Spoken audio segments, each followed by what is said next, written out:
ezimbalweni ezingenayo. Uswelekile owesifazane emveni kokubana atshayiswe ephindelela kwindoda yakhe emveni kwengxabano ebethe banayo kwikhaya abahlala kulo. Lona-ke usepicture-ni ngapha ngase-left, umuntu ongusisi nguNomxolisi oqikelelwa kwiminyaka eyi-31. So okwenzekayo-ke kukubana yena nendoda yakhe bebesuka etawuni-ke besuka yozithengela izinto bebezithengela zona.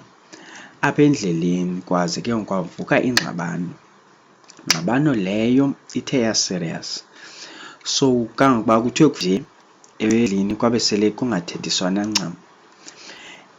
Usisi ke ngokunganaki kwakhe uye waphuma ke emotweni, and bangenile mos eyadini bapakisha imoto. Kwaqala kwaphuma usisi kuqala, usisi yena wathatha ii-plastics ezi bebezithenga etawuni waphuma enganakanga nto. Uthe xa ephuma ke kanti le ndlu umnyango lo wabo uphambi kwemoto le.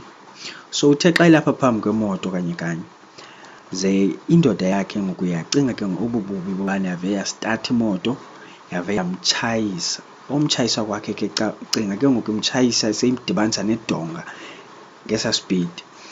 Waphinda futhi warivesa waphinda wamtshayisa futhi, and akayekanga ke ngoku ukhala naye usisi ngapha.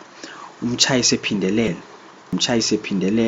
wamtshayisa njengoba nanibona imoto le ubana nee-lights ezizayo ke ngoku. Umphambili wayo imoshakele ngenxa yemane imtshayisa aphinde abuye amtshayise wade wamtyumza.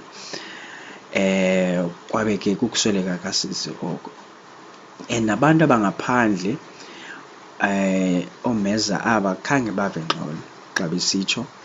So okusweleka kwakhe kusisi, into ayenzileyo ubhuti uye wazisa ngokwakhe emapoliseni. Khange ade aripote okanye kuveske after esi sehlo waveske ngoku wathini wahamba woziripota ngokwakhe emapoliseni wabanjwa. Namapolisa ke ngoku afike ngoku ayiqonda le nto ayithayo, watsho ke ngoku wavula ikheyisi wabese ke ngoku ebanjwa ubhuti. Esi sehlo ke senzeke e-Eastern Cape, esi sehlo endawo kuthiwa kuseNgqambuka e-Eastern Cape.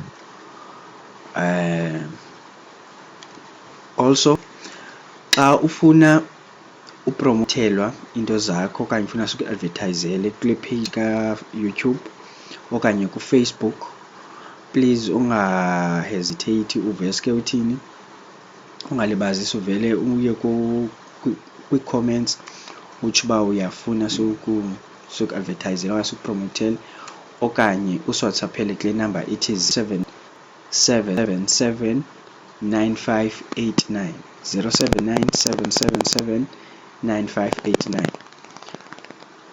Ungalibali ke usubscribe, ukomente, ushare le video ukuze nabanye bakwazi uyifumana.